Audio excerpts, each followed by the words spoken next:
We also want to help more Australians live in their own home. Already 26,000 people have been helped in the first 6 months of our expanded home guarantee scheme. We'll continue to strengthen Medicare, and all 58 urgent care clinics that we promised would be open by the end of the year are now up and running right around Australia. And part of the agreement with states and territories to strengthen Medicare and to strengthen primary health care was to have further support there. We want a future made in Australia as well, and we are looking at further measures in ways that the transition to a clean energy future can lead to additional jobs being created here as well, through value adding, moving up the supply chain, making sure that we do make more things here, which is about Australian jobs here. And that's what our engagement with the world is about as well, making sure that Australia's position is strengthened by our engagement in the international community, including with ASEAN, including with our Pacific neighbours, but also, of course, the enhancements that we're making to improve our trade relationships, including the removal of any impediments to trade with China.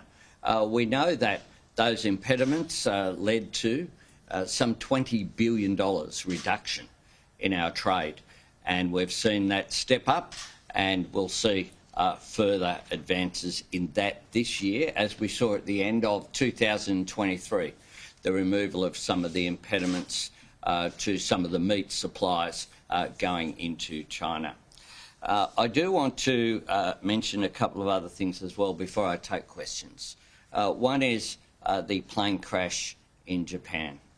Our hearts go out to our friends in Japan, both for the impact of the earthquake that has seen a considerable loss of life. As well, of course, we know that there are ongoing issues as a result of that major earthquake, including the potential for tsunamis and other activity there.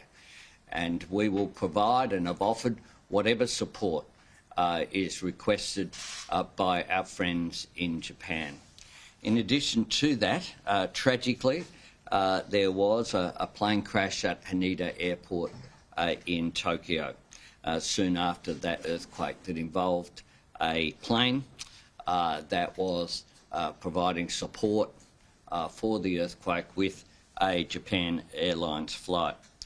We understand that there were 12 Australians on board that Japan Airlines flight, but all of those people are safe and accounted for.